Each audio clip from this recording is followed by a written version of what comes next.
संस्कारी बहू। एक सेठ के 7 बेटे थे। सभी का विवाह हो चुका था। छोटी बहू संस्कारी माता पिता की बेटी थी। बचपन से ही अभिभावकों से अच्छे संस्कार मिलने के कारण उसके रोम रोम में संस्कार बस गया था। ससुराल में घर का सारा काम तो नौकर चाकर करते थे, जेठानियां केवल खाना बनाती थी, उसमें भी खटपट होती रहती थी। छोटी बहू को संस्कार मिले थे कि अपना काम स्वयं करना चाहिए और प्रेम से मिलजुल कर रहना चाहिए। अपना काम स्वयं करने से स्वास्थ्य बढ़िया रहता है। उसने युक्ति खोज निकाली और सुबह जल्दी स्नान करके शुद्ध वस्त्र पहनकर पहले ही रसोई में जा बैठी। जेठानियों ने टोका, लेकिन उसने प्रेम से रसोई बनाए और सबको प्रेम से भोजन कराया। सभी ने बड़े प्रेम से भोजन किया और प्रसन्न हुए। इसके बाद सास छोटी बहू के पास जाकर बोली, बहू तू सबसे छोटी है, तू रसोई क्यों बनाती है? तेरी 6 जेठानियां हैं, वे खाना बनाएंगी। बहू बोली, मान जी, कोई भूखा अतिथि घर आता है तो उसको आप भोजन क्यों कराती हैं? बहू, शास्त्रों में लिखा है कि अतिथि भगवान का रूप होता है, भोजन पाकर वह तृप्त होता है तो भोजन कराने वाले को बड़ा पुण्य मिलता है। मान जी, अतिथि को भोजन कराने से पुण्य होता है तो क्या घर वालों को भोजन कराने से पाप होता है? अतिथि भगवान का रूप है तो घर के सभी लोग भी तो भगवान का रूप है,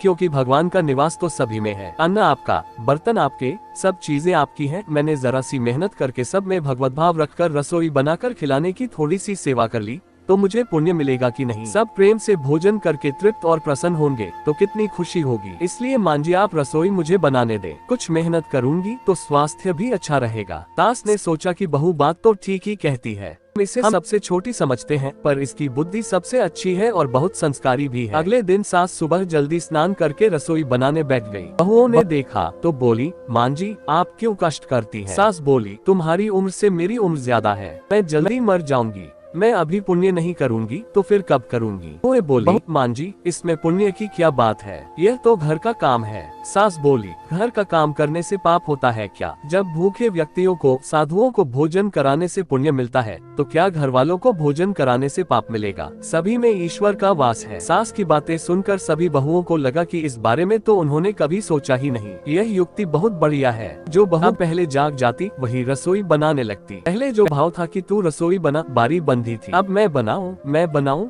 यह भाव पैदा हुआ तो 8 बारी बद गई। 2 और बढ़ गए सास और छोटी बहू। काम करने में तू कर, इससे काम बढ़ जाता है और आदमी कम हो जाते हैं, पर मैं करूं, इससे काम हल्का हो जाता है और आदमी बढ़ जाते हैं। छोटी बहू उत्साही थी, सोचा कि अब तो रोटी बनाने में चौथे दिन बारी आती है, फिर क्या किया जाए। घर में गेहूं पीसने की चक्की थी, उसने उससे गेहूं पीसना शुरू कर दिया। मशीन की चक्की का आटा गर्म गर्म बोरी में भर देने से जल जाता है, उसकी रोटी स्वादिष्ट नहीं होती, जबकि हाथ से पीसा गया आटा ठंडा और अधिक पौष्टिक होता है तथा उसकी रोटी भी स्वादिष्ट होती है। छोटी बहू ने गेहूं पीसकर उसकी रोटी बनाई तो सब कहने लगे कि आज तो रोटी का जायका बड़ा विलक्षण है। सास बोली, बहू तू क्यों गेहूं पीसती है, अपने पास पैसों की कमी है क्या? मान जी, हाथ से गेहूं पीसने से व्यायाम हो जाता है और बीमारी भी नहीं होती। दूसरे रसोई बनाने से भी ज्यादा पुण्य गेहूं पीसने से होता है। सास और जेठानियों ने जब सुना तो उन्हें लगा कि बहू ठीक ही कहती है। उन्होंने अपने पतियों से कहा, घर में चक्की ले आओ, हम सब गेहूं पीसेंगी। रोजाना सभी जेठानियां चक्की में 2 से 2.5 सेर गेहूं पीसने लगी। इसके बाद छोटी बहू ने देखा कि घर में जूठे बर्तन मांजने के लिए नौकरानी आती है। अपने जूठे बर्तन खुद साफ करने चाहिए, क्योंकि सब में ईश्वर का वास है, तो कोई दूसरा हमारा जूठा क्यों साफ करे? अगले दिन उसने सब बर्तन मांज दिए। सास बोली, बहू जरा सोचो, बर्तन मांजने से तुम्हारे गहने घिस जाएंगे, कपड़े खराब हो जाएंगे। मान जी, काम जितना छोटा उतना ही उसका महात्म्य ज्यादा। पांडवों के यज्ञ में भगवान श्री कृष्ण ने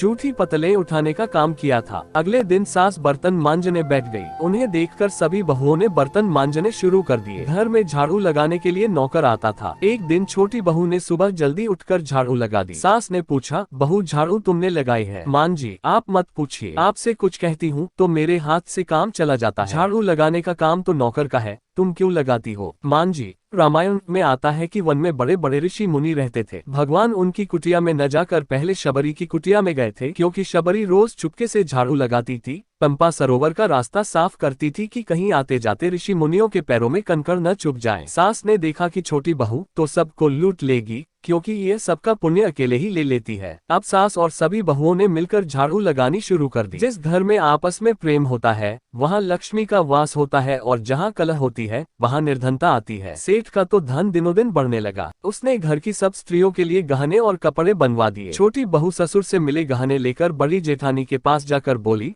आपके बच्चे हैं, उनका विवाह करोगी तो गहने बनवाने पड़ेंगे। मुझे तो अभी कोई बच्चा है नहीं, इसलिए इन गहनों को आप रख लीजिए। गहने जेठानी को देकर छोटी बहू ने कुछ पैसे और कपड़े नौकरों में बांट दिए। सास ने देखा तो बोली, बहू यह तुम क्या करती हो? तेरे ससुर ने सबको गहने बनवा कर दिए हैं और तुमने उन्हें जेठानी को दे दिए। पैसे और कपड़े नौकरों में बांट दिए। मान जी, मैं अकेले इतना संग्रह करके क्या करूंगी? अपनी चीज किसी जरूरतमंद के काम आ जाए तो आत्मिक संतोष मिलता है और दान करने का तो अमित पुण्य होता ही है। सास को बहू की बात दिल को छू गई। वह सेठ के पास जाकर बोली, मैं नौकरों में धोती साड़ी बांटूंगी और आसपास में जो गरीब परिवार रहते हैं उनके बच्चों का फीस मैं स्वयं भरूंगी। अपने पास कितना धन है, अगर यह किसी के काम आ जाए तो अच्छा है, न जाने कब मौत आ जाए, उसके बाद यह सब यहीं पड़ा रह जाएगा। जितना अपने हाथ से पुण्य कर्म हो जाए अच्छा है। सेठ बहुत प्रसन्न हुआ। पहले वह नौकरों को कुछ देते थे तो सेठानी लड़ पड़ती थी, अब कह रही है कि मैं खुद दूंगी। सास दूसरों को वस्तुएं देने लगी तो यह देखकर बहुएं भी देने लगी। नौकर भी खुश होकर मन लगाकर काम करने लगे और आस पड़ोस में भी खुशहाली छा गई। श्रेष्ठ मनुष्य जो आचरण करता है, दूसरे मनुष्य भी उसी के अनुसार आचरण करते हैं। छोटी बहू ने जो आचरण किया उससे उसके घर का तो सुधार हुआ ही, साथ में पड़ोस पर भी अच्छा असर पड़ा। उनके घर भी सुधर गए। देने के भाव से आपस में प्रेम भाईचारा बढ़ गया। इस तरह बहू को संस्कार से मिली सूझबूझ ने उसके घर के साथ साथ अनेक घरों को खुशहाल कर दिया।